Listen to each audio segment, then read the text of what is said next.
Hello, excellent people. It is May the 10th, 2021. I took about a week off of doing this. I actually took about a week off of my actual job as well. So I've been working a bunch in the garden with the missus and generally having a nice, relaxing time. But I want to get back at this, and I want to get back at this with a bit more of a coherent vision than I have up to this point. If you've been watching any of the videos in the past month or so, you'll know I have been kind of just going for it. Started in the beginning of April, did almost a video a day, usually had a topic that I stayed as well on it as I was able, and then kind of just moved on to the next one. And I wanted to take a minute today to talk about my goals for this project and use those as the jumping off point for the next couple of videos.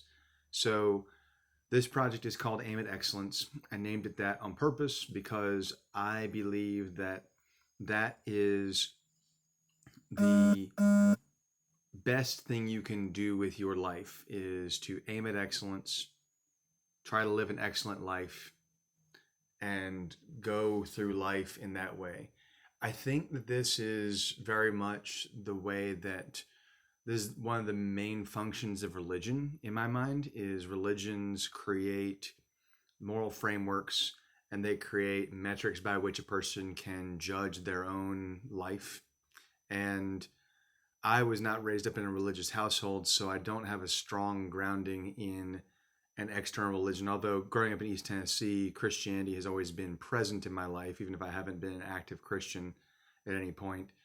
And so I'm using this project in a similar fashion, as I think that a religion fills a similar role on a very foundational level, but not in a way that I think it should supplant religion in any sense. And frankly, I think if a person were religious, they could use the framework of this project and use it and look at this project through the lens of their religious teaching. And so the reason I say all this is because I just think it's an interesting background, but also I don't want to be alienating, and I also don't want to be misleading people as to what I'm trying to accomplish. So first and foremost, I'm trying to live by example or lead by example, sorry.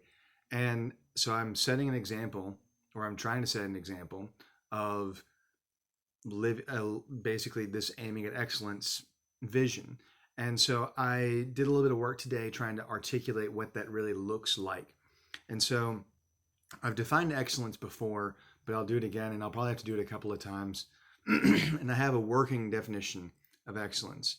And what I think it is it's a characteristic or the characteristic exhibited by a person living in accordance with their values.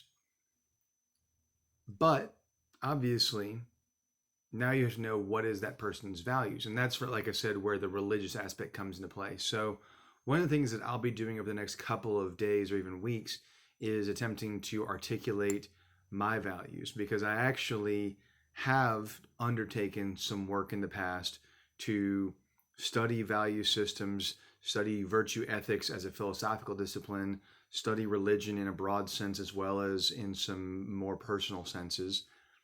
And I have a functional framework for values. And when I say functional, what I mean is it's good enough to run with. It's good enough to go out there and live.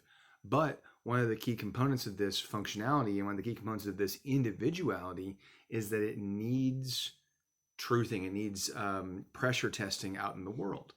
And so that's one of the big goals of this project is I want to open myself up and be vulnerable and show you, the viewer, what I think is good and right and the way to live. And I want to hear what you have to say, because I'm actually pretty open to adjusting, modifying, reorienting a lot of these things. Because what I realize is that it doesn't matter how effective this value system is for me if I can't integrate into society, because society is integral to our success as humans. It's integral to our identities. It's very, I can go on and on, but I won't. So I've defined excellence for you. I'm going to work on articulating my values for you. And then the hard part, really, I think it's hard enough to articulate your values really well. But then the even harder part is to actually live your values. And that's what this project is really about. This project is really about living your values. This project is about going out there and saying, I want to be true to what I think is good. And I want to do it whether it's easy or not. And that's the hard part. It's staying disciplined, staying focused over a long time span. And it's being tolerant and forgiving of yourself when in short bursts or whatever, you don't quite live up to your highest ideal expectations. And that's also why I have mentioned in previous videos, and I will continue to mention this notion of aiming at excellence as a daily pursuit, where you need to reorient and re-aim on a daily basis or even multiple times daily, because you will find that you'll drift unintentionally and you need to reorient. So one thing I guess I'll close with today is I want to make a point going forward to try to use a little bit less of the you should language that I was just using and use a bit more of the I do and I have done language. I'm reluctant to put myself up in a position as a guru. And instead, I'm really interested in trying to put myself out there as a fellow human who is excited and motivated, but also flawed and vulnerable. And I want to not say, I believe you should do this. I want to say, I have done this and it has worked for me in these ways, but it has not worked in these other ways. And my hope is that with this change in language over time, we can try to foster a environment of actual conversation. So that's enough for today. I will leave you with that. And then, like I said, the next video, I'll start working on articulating my values for you to see.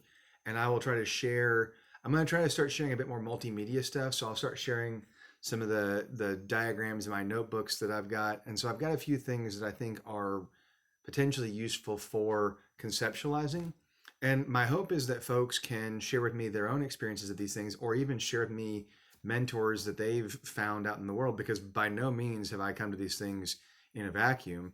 And it would be useful to see where are other people going to find raw material for developing their own value systems, or where are other people going to find their value systems that work for them already off the shelf. Because if I had been born into a person, like a family culture that had a ready to use value system that I could use, I think that'd been very valuable. I think I would have appreciated that. That's not to say that there weren't values in my family. It's just that the articulation of them in this very concrete fashion it wasn't a part of our family culture. So, the farthest my father ever got was the golden rule, which is a good one. And it's a very good foundational element, and it's one of those Zen things where, yeah, I mean, technically the golden rule's enough if you can apply it to everything. But I've also found that sometimes life's a little complicated, and it helps to have a little bit more details to work with than just do unto others as you have them do unto you. So we'll leave it at that for today. I appreciate you watching. I encourage you to participate. I welcome your participation, and I look forward to seeing you on this journey.